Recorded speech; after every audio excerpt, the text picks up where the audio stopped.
What's up, guys? Welcome back to Full Count. This is episode 6. Today we got Andrew back from Europe, and we'll be touching on his trip, a little bit of the architecture and real estate market out in Europe, and also just to hear about his experience. So enjoy the show. 3 balls, 2 strikes, pressure is on. This is where we discuss real estate, property improvement, and business. Together, we'll strategize on how to win. Welcome to Full Count. Welcome back, Andrew. Thank you. Still a little jet lag? No, it's been a couple days now, so I feel great. I feel back to normal, back to my usual. Was it quick to get back, or was it? No, it was a 13-hour flight, and okay, so I have to admit, I've never been to Europe, so taking on a flight for that long, one way, was just initially I was mortified by the situation. Right, I was like, this is. I don't like being on planes just because I just don't like being on planes. Not that I'm afraid it's going to crash or anything. I just don't like being boxed in a little place. But the 13 hours went by pretty quick. Yeah, no, you called me beforehand, and you were having mad anxiety. I was like, dude, what are your tips, Nick? Like, do you walk Nick, around? Stretch? You've taken that trip, right? What did you do to help you out? Yeah, but I mean, from the East Coast, it's only 8 hours less. And I mean, coming back, it's even shorter. So, anyways, that's how you guys went. I said to take like 2 or 3 of those Z-Cool pills to put you to sleep. I took like 5. I should not have done that, but I felt like I did this, and I woke up and I was in France. Nice. And I was like, what happened? I need to do that trick then. Dude, my dad said that he tried waking me up a couple times that he needed to use the restroom, and that I literally unbuckled my seatbelt, got comfortable, and then just. That's horrible, bro. I don't remember. Well, that's why I like sitting on the aisle. I like sitting in the aisle for that reason. I don't want to have to walk through someone or wake someone up, just in case I was in the aisle like you. And my dad was. That's what I mean. Like if I was your dad, I would be like, "You're sitting in the middle. I'm sitting in the aisle." He was like, "What is wrong with you?" I tried waking you up. I was like, "Dad, honestly, I took like 5 sequel pills. I knocked out." You had to go over you then. But for me, it was just like this. Wow. And I'm in France. I was like, "What?" I took the melatonin gummies. I took 2, I think, and I couldn't go to sleep. Like I just don't sleep on airplanes. It's weird. I mean, the melatonin, it helps you fall asleep if you can fall asleep. Okay, well, it didn't put me to sleep. But it's still not going to help you stay asleep. Yeah. So it doesn't matter. Steven, you just heavily medicated yourself. You just that's probably the better way to yourself a tranquilizer. That's probably the better way to go. Yeah. I don't advise it. It was too much. It was great. We don't advise that for anybody. Not good for your health there. Probably not good. But anyways, dude, how was it? It was good. It was such an experience, just being in Europe for the first time, and then Rome with all the history that it has going back to BC and all that. But it's insane. The history is just, I was looking through the history, trying to understand it a little bit. I was like, oh my God, this is I think Roman Empire or Rome, the Republic was 1,000 years of its ruling before it had during the Civil War time, and then when other people came in from Germanic peoples or whatever, and they started taking over. It's insane. But anyways, I went to Rome and I went to Vatican City. Okay. Walk us through just a quick first this, then that, then that. Yeah. Day 1, day 2, day 3. Why don't you share why you were there first? So the reason why I went, I was very fortunate. My fiance Melissa, she was covering a story out in Rome, because essentially it was for the bishop in San Diego who got. I guess you could use the word canonized. Cardinal. There you go. What was that? You got what? He got canonized. He became a cardinal. There you go. He became a cardinal, and that's a big event within the Catholic Church. And so she was covering that story because he was from San Diego, and there's not that many cardinals from the United States in general. Right on. And it was just a great coverage that she did, and she was there. We were there for 5 days, and she would cover every single day while we were there. And it was just a very, brilliant experience. Yeah, you got some behind the scenes views of the Vatican and that kind of stuff. I saw. Cool. So I was in the St. Peter's Basilica, which was amazing. The oh my God, Michelangelo and all that, with all the paintings and all the stones and the sculptures, it's just unbelievable. And then I got to see the Pope from afar, which is it's pretty cool too. I'm Catholic, so it's for me it was cool as well. I think Nick, you are as well. I don't know if you are, but whatever it is, it was cool. Steven's like, maybe, I don't know. Whatever. I mean, if I saw the Pope, the point is, it was just cool. It was awesome. Yeah. It was an awesome experience, and because he was from the U.S., we went to the U.S. embassy. Right next to it, there was a little garden area where there was a party, and it was just really cool because Melissa got to cover that area as well. So that's awesome. Very, very good experience. Where did you guys stay? Did you guys stay pretty close to the Vatican? Was it? No, we stayed in like more of the business area within that area. It wasn't Rome, but it was like 10 minutes from the Vatican City, probably. No. So I actually could, it was Rome. I was able to walk. It was Rome, Andrew. It was Rome. It was the No, I didn't say Rome. it wasn't. Unless we could retract back to the video. I think I said Rome. Oh. It wasn't Rome, but it wasn't in Vatican City, obviously. In Vatican City, yeah. Yeah. It was. Can you stay? I don't think so. Vatican City is only 2 miles. It's all the Pope and unless you're a priest or a bishop or somebody visiting, you can't stay there. But any experiences as far as the taxi drivers? No, everyone was pleasant. Everything was normal. Really? Yeah, I had a crazy really. taxi driver. No, everything was good. But then again, we ordered the huge bus because of I went a lot with my fiance Melissa. Back and forth to cover all the stories. So I helped them with equipment and carrying it every now and then. So because of that, they had to order the big vans. Mm-hmm. So I felt like we were more on the supreme side of the service. So I think that's kind of why we didn't have any issues for the most part. Yeah. I mean, you were only 5-10 minute, walking distance to the Vatican.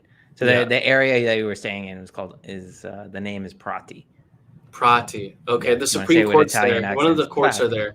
Is that big white one that like?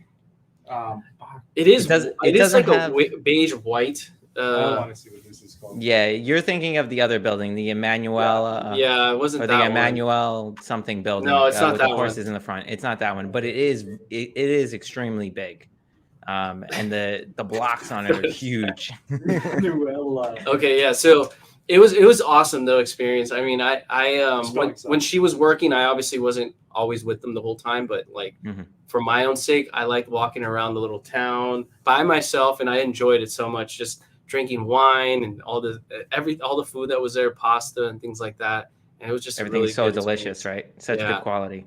Yes. Yeah. It's all local. Is it just me or the pasta there's not as heavy? Yes, I ate so much pasta and I did not feel like heavy stomach or anything. What I did notice when I was eating the pasta was like a lot not thicker, but it was harder than what I'm normally used to. It was very chewy versus what I'm used to here in the States. Yeah. And I was like, okay, this is an experience. You know what you should try? There's a place called Scopa. And I think it's in Venice. Scopa, okay. I've heard of that place. My other buddy told me about it too. Really? Dude, so it must be really good. It's delicious. Yeah, you should go there now that you recently came back and just compare. Those. I'm curious. Yeah, because that place is good. And when I eat a lot of pasta there, I don't get full. Oh, okay. I mean, then I'll definitely go there. Like the heaviness, that nasty bloated feeling. Yeah. I will say though, I had not a better experience, but I enjoyed the wine even more than the pasta. Yeah, because it's so cheap there, right? It's such good quality, and I guess it was cheap, but it was maybe the areas it was kind of expensive. I felt it was like $8 a glass. Is that cheap though? I don't drink wine. I mean, if you're out and getting a glass, but did you go to the grocery store? I did go to the grocery store. Yes, good quality bottles for $10. Yeah. Same with the olive oil. That was you get like a gallon of high quality olive oil for nothing. The wine, I don't know what it was, but it just felt like, I don't know, more natural. It was easier to drink. I was able to consume a lot of it versus out here. Like I feel like I have to sip more. Not that I'm trying to chug it, but it was amazing. Yeah. So little fun fact. I'm gonna go off on a tangent of why that is, right? So the quality of the food, the wine, all of that, there in Europe is completely different than is here in the States, right? So for here in the States, it has to be proven that something is bad for you or is going to harm you, right? And then they won't let it in. Otherwise, they could put it into the food, into the drink, into whatever. No way. In Europe, it has to be proven that it's good for you and is okay. Otherwise, they don't allow it in the food. And everything's no wonder there's also so much more corn local. syrup here. Yeah. What's the name of that? It's ridiculous. Place? Yeah, the food here sucks. Unhealthy. Compared to there, yeah. Or other places. Right. What place are you thinking about? Somewhere in Italy or somewhere here? When I went to Norelli, my girlfriend, she was out of Germany and all these places. And Vapiano's. They have a place called Vapiano's. This is in Germany. No, it's in Germany, Italy, France. Like it's like the Olive Garden of Europe. I feel like. Don't ever tell them. Oh, don't say that. No. What I'm saying. Stephen breaks in the Olive Garden. So that's the thing. Olive Garden, terrible. Makes you feel like crap. And just the Okay, good. We agree. Some people like it though, but yeah. But what I'm saying is like this place, Vapiano's, is what they consider like a fast food Italian place out there. I guess. I see. Okay. I see. But the quality, what I was going to say of that place was just amazing for like a not fast food, but more of like a chain restaurant. Yeah, it was like a chain restaurant, and it was just the best chain restaurant I've ever had. Where it was like, it didn't feel like I was going to Olive Garden. I see. Just like you're saying, maybe like how they have to prove that it's good for you. I felt like the food there was I think quality. if I was to live in Europe, I would probably try to go there. But where the Vapiano's to compare. But if I'm gonna go visit, I want to go to like the best of the best, not like the well, this was food. Like Norelli's like pretty picky sometimes with food, and we were a little hungover and drank a little bit. And I see. It's safer in a way too, right? Yeah. Not safer, but like it's probably for our mind, like the fact that everyone already goes here tells us that it's probably safe to eat and consume. So I get that point then. But don't get me wrong, we tried some like little hole in the wall too, like that place I told you to check out. Did you go? What was the name of it? That's Amore by the Trevi Fountain. Oh, there's so many little places there. I don't think so. No, dude, I kept telling you. You did. I even text you while you were out there. We did one restaurant by the Trevi Fountain, but I don't remember the name of it. Hopefully, we could maybe put it on. Did you go to the one I recommended to you? Dino's and Dino's. Yeah, the one I texted you to. You didn't go that one. I went to Asunta Madre. Yes, you did. You said you went there for lunch one day. With the rice ball? The arancini? No, you went to Mondo's. That's the place I went to. Oh, Mondo's. yeah, you got the rice really ball, good. Dude. You got to go to that Scopo place in Okay. Why don't we go there after one of these shows? We should go. Yeah, there. definitely. Nick's gonna do a little review of it, right? Slip my mind. Your wife, Melissa. Fiance. Yeah, you should bring Melissa. I will. So, did you do any of the other? I went to Asunta Madre. It was like the best quality fish or seafood out there. Oh, okay. And it was amazing. Yeah, I've heard of that place. I actually really enjoyed that place. And then like when you're walking on the ground, there's like a see-through area where you could see like all the wine downstairs, the cases that they have. It was really sweet. Mm-hmm. And the people were just great. The service was top notch. I mean, it was expensive, but well worth it. Yeah. Did you do any of the Airbnb experiences, like the tours with the archaeologists? No, dude, we didn't have time. Like it was hard to do anything because it was working. It was all work. Yeah. And then when I wanted to go do something, I felt bad if I went to go do it on my own without her. Because as soon as she finished, I would, meet up with her. Sometimes I would hang out while they were doing their thing. Yeah. But it was cool. You're her camera caddy. for like one day, I was like a camera caddy, which was the first day. Let me correct you there. I know, just messing with you. But I didn't mind. She's got you on lock. I know. I mean, no. I would not say that. But we were in Rome, so I was like, I was in a good mood the whole time. And to be honest with you, when they were working and I was in like that particular area wherever they were, and I was just drinking, dude. Yeah, just hanging out, having a blast by myself. And then I would meet up with them when I was on a good buzz, and then we'd go back to the hotel. Or then we'd go out to dinner. But I did see the Colosseum too. That was an experience. Did you go in? I did not go in, just from the outside. Oh, that's the whole. Well, the thing was, you definitely got to go back then. Well, that's why I said we're gonna go back for sure. We have to go back. But when I was looking at like the Airbnb experiences or anything like that to pay for it to go in, a lot of it was like 3 or 2 hours worth of like being in there, and we didn't have that time. So I just went out there and walked outside, and that was it. But got some food. It was good. It was a good time. So and that area around the Coliseum. Am I tripping? Okay, I looked up how old the Coliseum is. Mm-hmm. Does that say it's 1,952 years old? AD? Or is that the date it was made? I don't know. I'm not looking at that. I mean, how old? Yeah, so it's 1,900 years old. Yeah, and when was it started? 70 AD? 70 AD to 80 Yeah, AD. it was when it was built. I think. But Rome itself. Nero's time. I mean, no, but just the magnitude of that place. It was pretty damn. Arcs, like the size of it. The size of it for something back then, when everything was a lot smaller back then too, in a way. And then how they built it with basically like you can enter it from different areas, to where that there's no congestion, And if you go to one area, this automatically takes you to your seating spot. Oh, I haven't been in there, so I don't know. So at the time, the common people and like the nobles or whatever, they would go through different entrances. And they wouldn't even interact with like the lower class people. It's different. It's different layers. To be able to fit like 60,000 people in there and just. And then they had animals down under the ground that would pop up for the gladiators. Exactly. It's crazy. Yeah. I mean, the chambers and all that. No, I didn't go in, but seeing it from the outside was like an experience of itself. Yeah. But I will go in next time, I can assure you. And then maybe we can do a follow-up. Or why don't all three of us go to Rome together one day? Dude, boys trip to freaking Rome. Boys trip, do like a vlog or something. That'd be fun. That'd be awesome. Full count goes to Rome, baby. Full count goes to Rome. Yes, all of us go to Rome. It would be so awesome.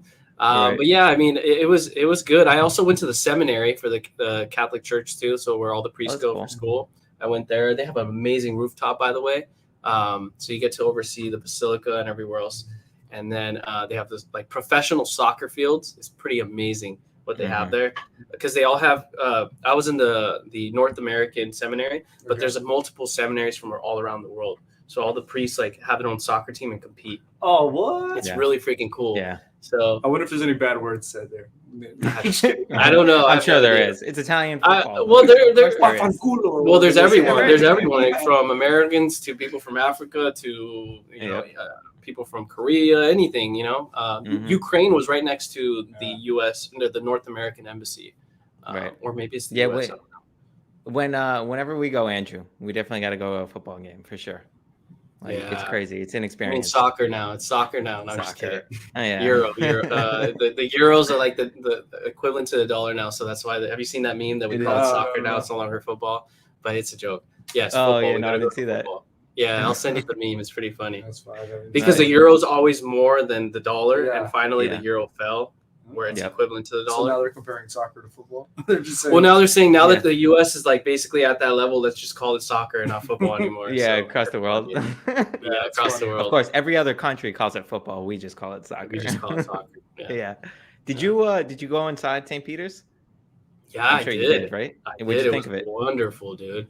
Right? We got to share some clips of videos and like photos on the overlay for sure to show that. Yeah. But it was an experience. Like, it was extremely hot outside. I think it was like in the high 80s or 90s and humid, sort of humid. But when I walked in there, I don't know what it is because they don't have central AC. But when I walked in there, it was cool. And I guess it's from all the stone and all the marble. Is that what it is? The marble. Yeah.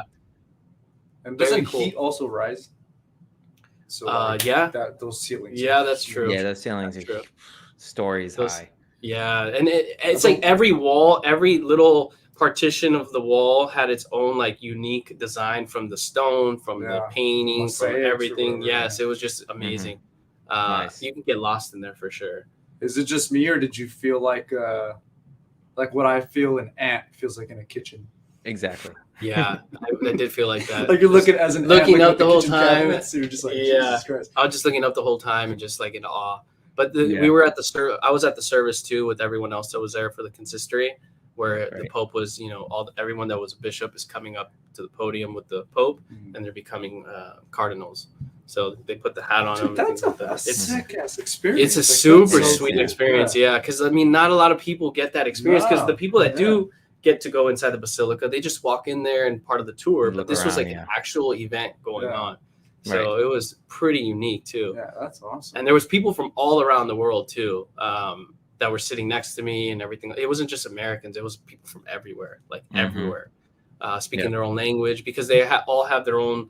Not all, but there's quite a bit of bishops that became cardinals that were there from all over the world. From all over the world, not everywhere, but like wherever the Pope chose, they're given cardinal at that time period. They were there. Do you guys know how they get chosen, or? No, There's a bidding system, I believe. I could be wrong, but I'm pretty sure. I have it's based on seniority and a bidding system, like a voting. No, but the Pope chooses too. Yeah, the Pope has the biggest, obviously. But I don't. What's his name? The dude from San Diego. Not to put you on spot. That guy. Was he doing something in particular that got his name like thrown in the hat? So that's a good question. I'm glad you brought that up. So I don't want to speak on behalf of how they choose, because I don't really know, and I kind of have an idea, but I don't want to screw it up. But basically, the reason why they chose him is because he's more of like the progressive. Cardinal McElroy is his name. Bishop McElroy, and recently in San Diego. He's more progressive ideology to some degree. So his ideologies kind of line up with the current pope in place today because he's more progressive than the previous popes in the past. So he wanted to choose a cardinal kind of equivalent to his beliefs and things like that, because not all popes and not all cardinals, not all bishops, in the Catholic Church, it's a structure of people. Not everyone has the same type of ideology or belief. So he wanted to like choose a new group of people similar to him. Yeah, I'm sure ID's here. Right. Yeah, exactly. So that was the reason why he chose him. Yeah. Right on. What was I going to say? So as a cardinal, what, I don't know. I'd rather you not ask me that because I don't really know too much. No, but I'm saying, like, in particular. Does he leave San Diego? Do you know that? Oh, okay, good question. So he's going to still be in San Diego, but he's also going to partake in Rome. So he's still going to be out there often. He's going to be a little bit of both places. I probably shouldn't say this, but I would say it's an analogy for what a cardinal kind of is maybe like a senator, U.S. senator. That's similar. Stays in his state and then goes to DC. Gotcha. Similar to that, I would say, sort sense. of. I hope I'm not wrong, but that's what I see. You're right. Yeah, it's very representative similar. Almost. He's definitely yes. And the Cardinals. Oh, here we go. The Cardinals are the group of people that choose the next pope. Yes, exactly. So I don't know why I missed that. That's a very important job. Yeah, very important job. And they lock themselves. So have you ever seen the Da Vinci Code?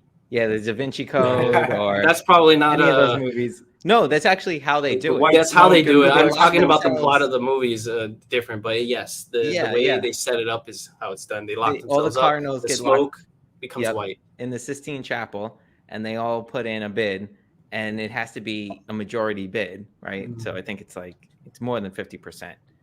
And then when they choose the Pope, they burn it, and it's the white smoke. If Melissa was on here, she could tell you even further because she did a story on what you just said, Nick, like more further. Right. I think it's after you're 80 years old or something like that. As a cardinal, you no longer vote, so you got to be younger. Gotcha. Yeah, because there's a lot of cardinals too. There's a lot.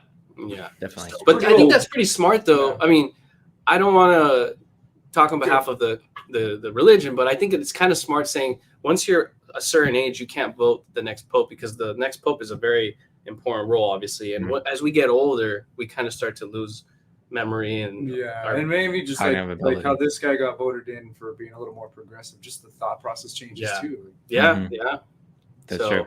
Did you at least, learn any like fun facts or like any pieces of the history while you were out there, or not so much, other than what Melissa was reporting on? I mean, he's like, I know cameras are heavy as shit. Cameras are not only that, they're expensive, dude. Expensive. Well, expensive as you know what, like you just said.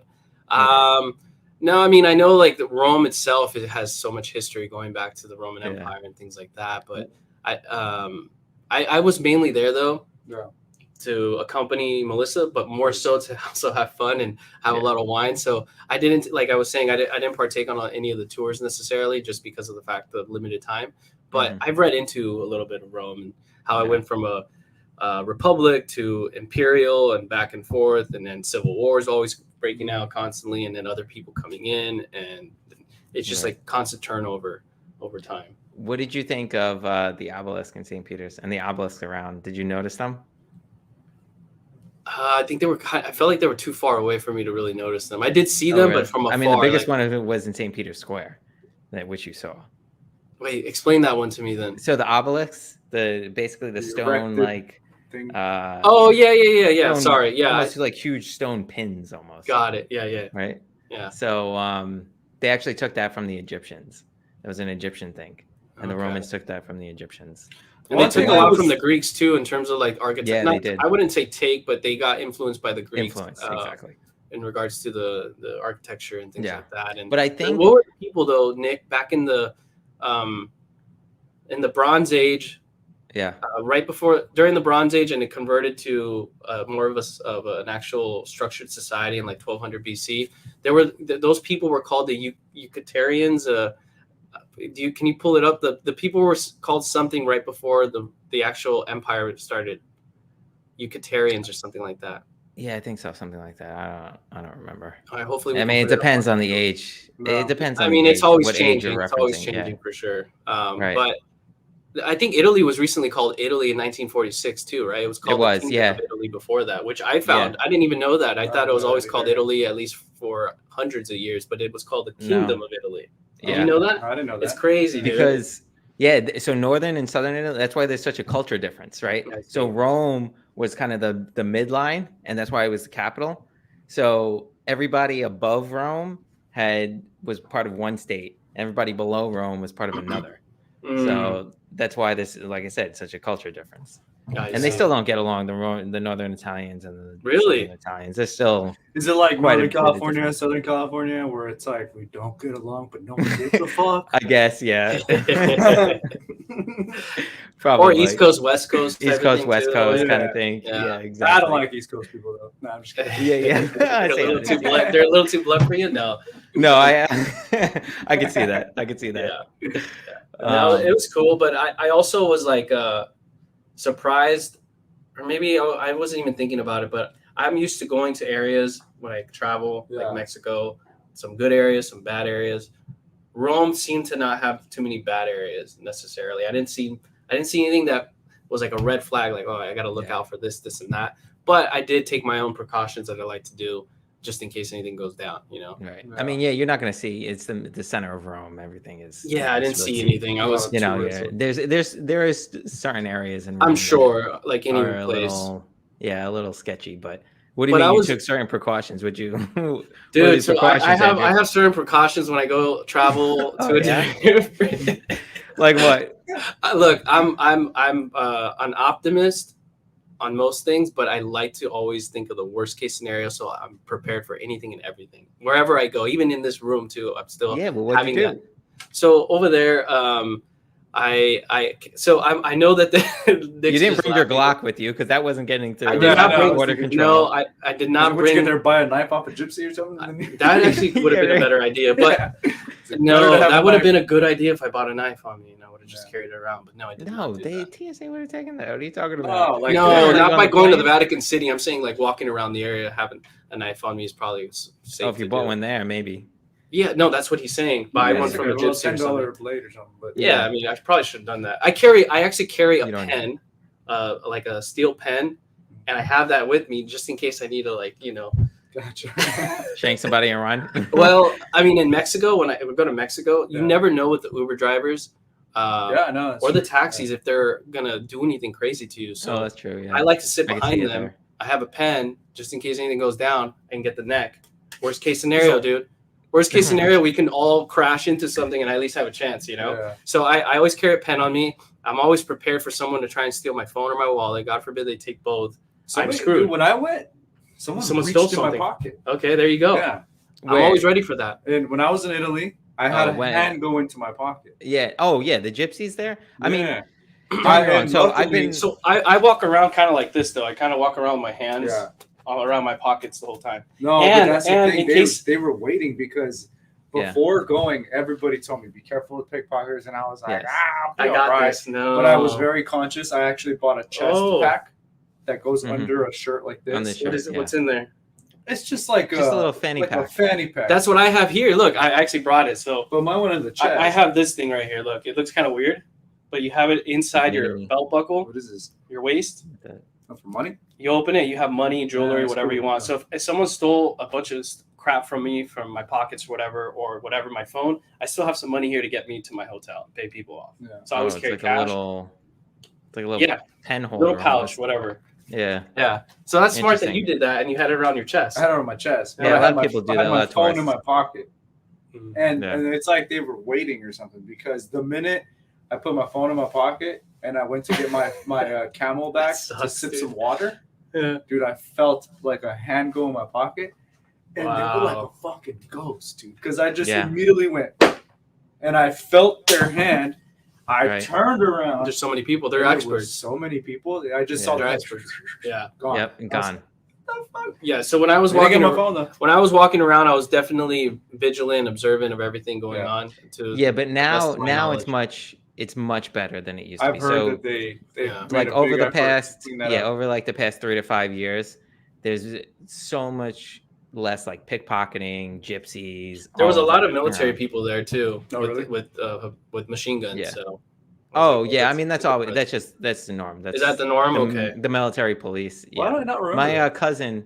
My cousin actually is one of the lead generals for the Italian military police. Yeah. Wow, that's good to know, just in case. You never know. Just like Mexico, right. So that's why I told you if you got in trouble. But you never know if they're a good guy or bad guy in Mexico. That's the problem. I feel like in Italy they're good guys. I think in Italy it's a lot less a problematic situation like it is in Mexico, because Mexico just continues to deteriorate, unfortunately. But when I saw these army people from Italy, I would make sure to say hi to them, smile at them, just so that I doubt they would remember my face, but I would always like walk by them, say what's up whenever I'm in passing, just in case anything goes down. I could always maybe use their help. If but they're also looking at you like, this guy, why is he saying hi? I know, but true that. But at the same time, I would see them the next day and they would recognize me. Not gonna lie, but I also was with Melissa and her team, so they probably knew. They knew, exactly. That, so they saw the camera crew. That helped a lot. Yeah, that helped a lot, especially because they had passes to tell them that they could film there and things like that. So that worked. Right. I also like to carry a pack of cigarettes too,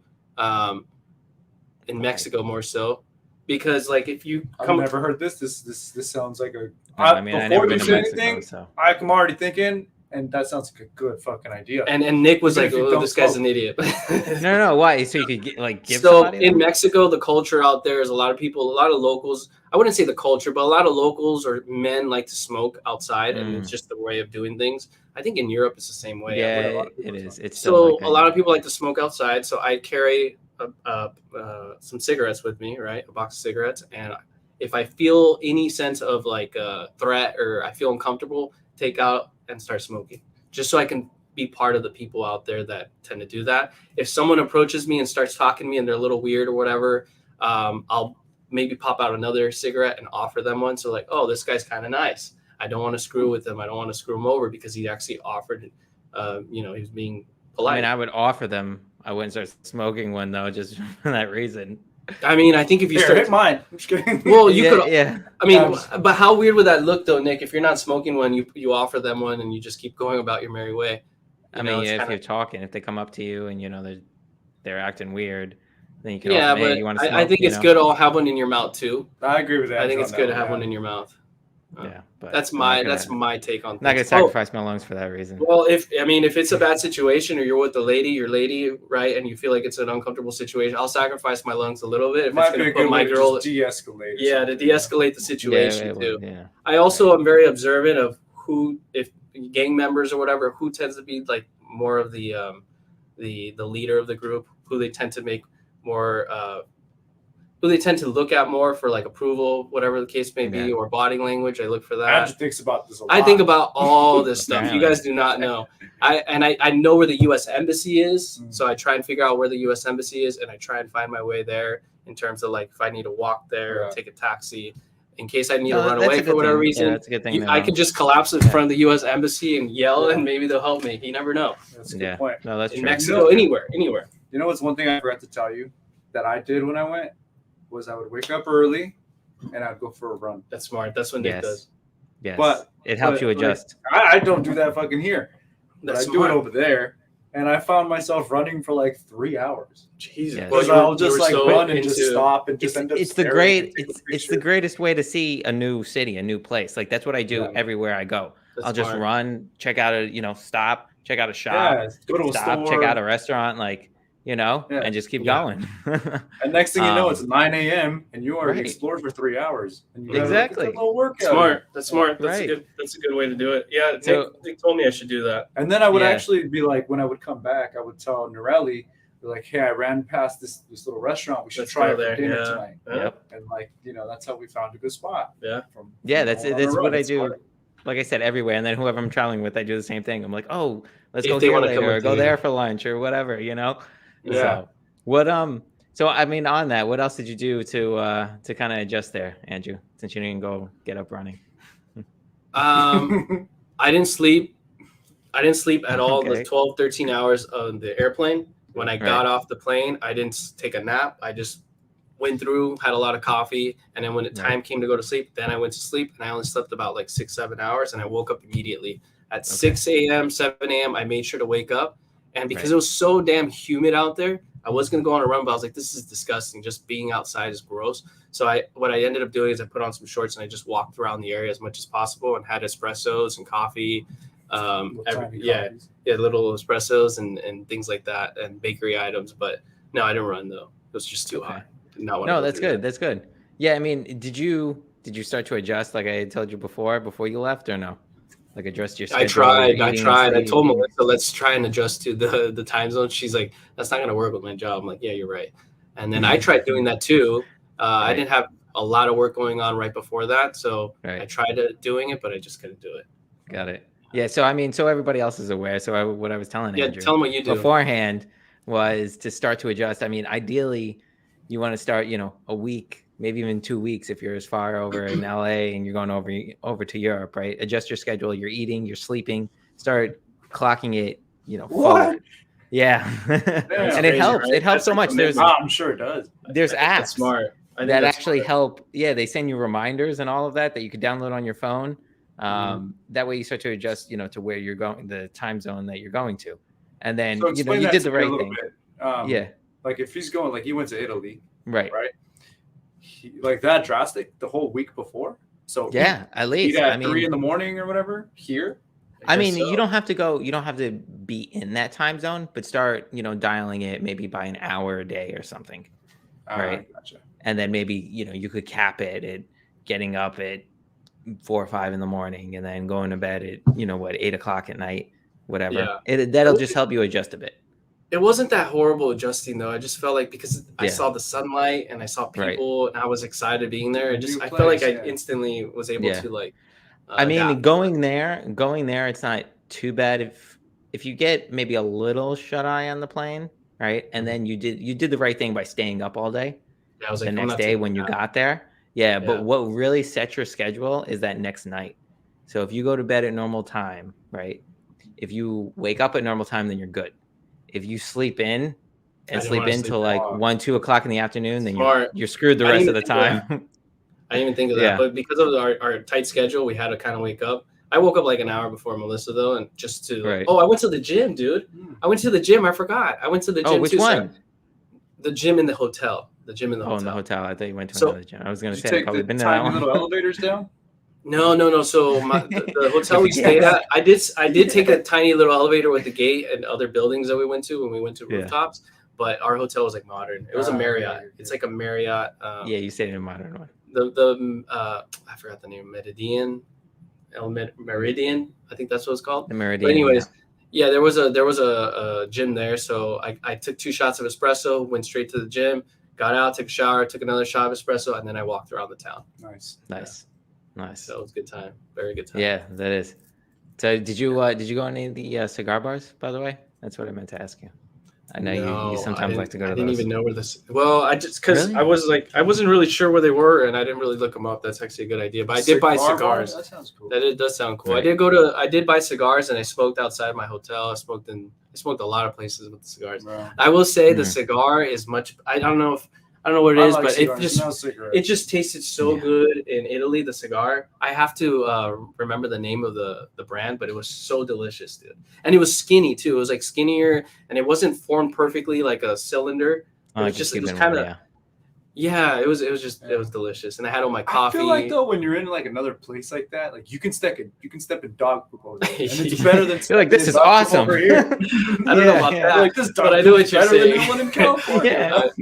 Maybe. Does it smell? Doesn't make me slip on it. Like yeah, exactly. No, it was good though. It was good. Yeah.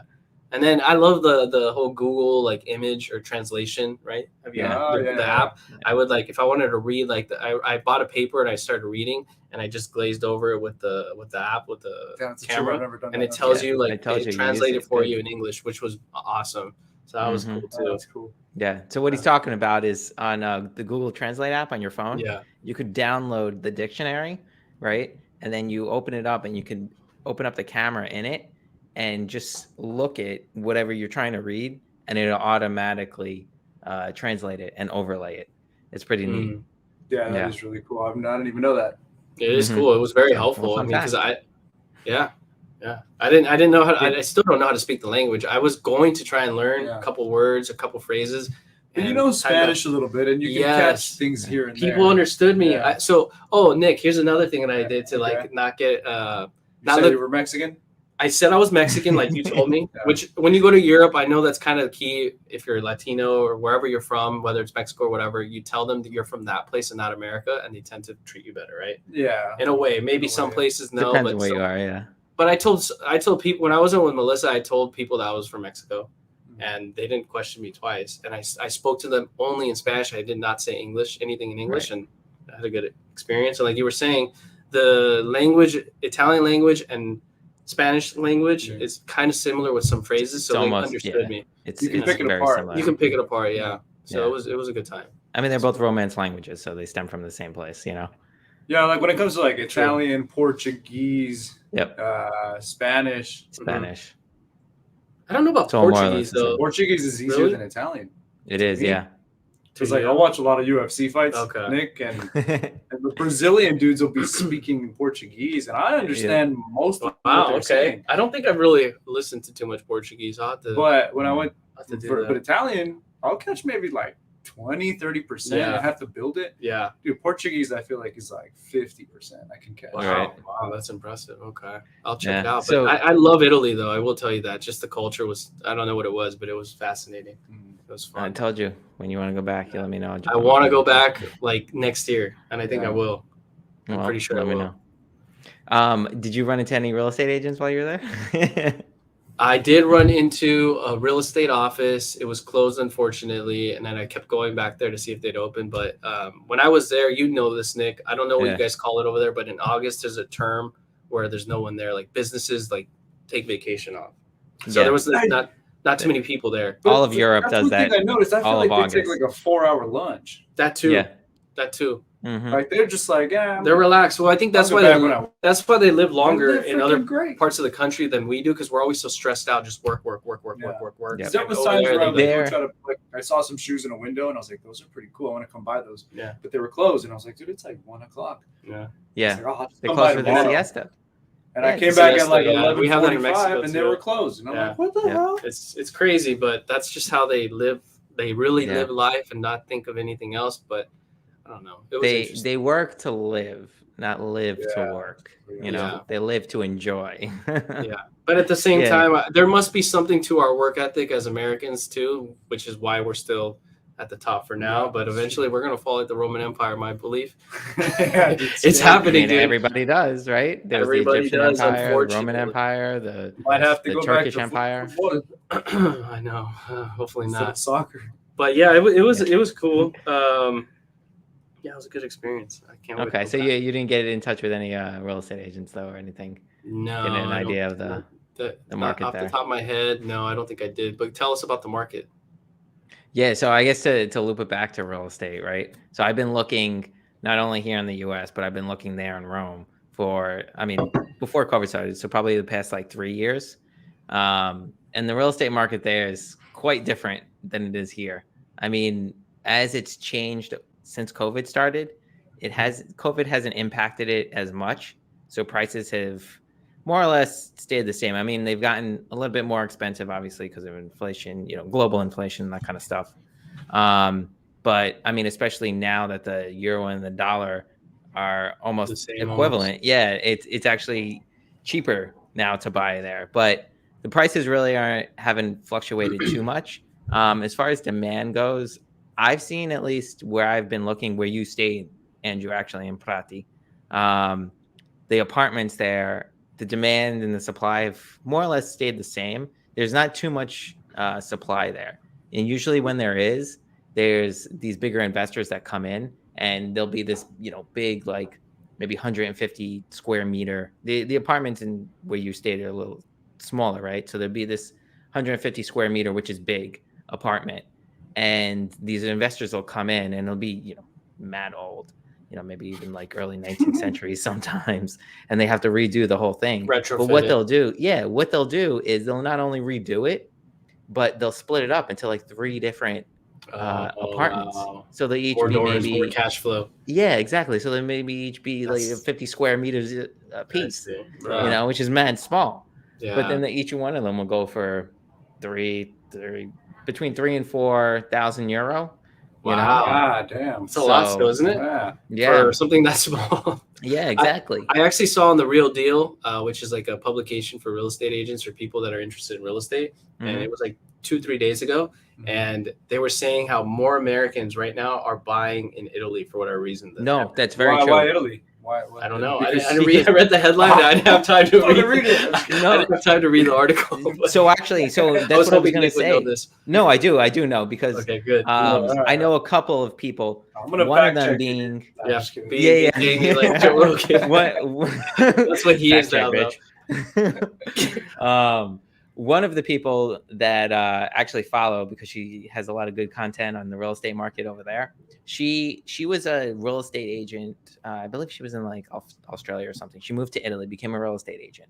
And now that's what she specializes in, is helping people find real estate properties in Italy, right? And mainly Americans in Italy. Cool. Because a lot of people are buying either vacation homes there, investment properties there, looking just to move to Italy, like leave North America and move over to Europe, right? And her business has been booming over maybe like the past 5-6 years. This is your friend, I think you said? No, she's not my friend. She's one of this other. I came across her content. I came across her content. Her name's Nikki. I forgot her last name, Nikki something. But if you just search like Nikki Italian real estate, you'll find her content. Okay. But she's actually really good, and she does a number of like knowledge sessions and that kind of stuff on people looking to buy and all the ins and outs that you need to know when buying a place there, whether you're a citizen or not. Mainly for people who aren't citizens there, right? Yeah. But there are things that you need to know, because there's certain like not only permits and regulations you have to meet, but there's things like sometimes when you go in to buy a place, you'll look at it, right? And it'll have a kitchen, and it'll have a bathroom, but it doesn't come in the price. It doesn't include it. Wait, so talking about the appliances, or what do you mean? Oh, the appliances, the cabinets, the countertops, everything. Sometimes even the bathroom, like the toilet, they'll take. Wow. When the people move out, sometimes they'll take it, and there'll be nothing but hookups in the walls. So you just have a they're just selling you the space. Yeah, the space. Yeah, they're just selling you the space, right? So you exactly. You know the ins and outs of the contract. What about like in Mexico, you got to be a citizen, or you got to form a trust of some sort, and then I forgot the actual specifics, but you have to be a citizen overall if you want to actually own it. Mm-hmm. In Italy, do you have to be a citizen or no? No, you don't have to be a citizen. Oh, that was my as long as you have the money, you could buy. Like, my real estate friend who's in St. Augustine, Ronnie, she just bought a place in Lake Como where she's been looking for quite some time, and she had the cash. She wired it over, done. So now she's going to be, she's in the process of fixing it up now and Airbnb-ing it out right on Lake Como. So we could go one time. Yeah, she said it's free for us to use. So whenever we want to go, let me know. Let's go. No, we could go see George Clooney. No, that's crazy. Yeah, I didn't know that. Yeah. I thought it was gonna have to be. I thought it was gonna be like Mexico, where you have to be a citizen. But there's the other way where you open a trust of some sort. Yeah. But there's you can't take out a mortgage if you're not a citizen, right? But I mean, if you could get a loan by other means, doesn't matter. Out here, pay cash. Yeah, and then you'll find this interesting, Stephen, just on the contracting perspective. So a lot of the times you got to watch who you're contracting with. So I mean, I know it's kind of that way here, but there's a number of regulations and things that you need to meet when something's being renovated. That if that contractor doesn't meet those requirements, then you could actually get fined later on. Now, is that because of like the historical value of it and a lot of this? Mm-hmm.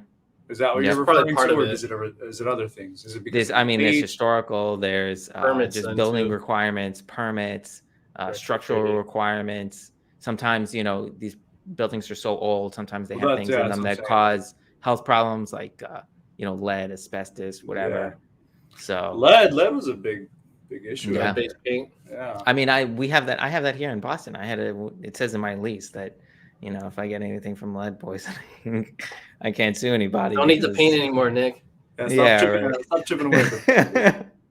Exactly.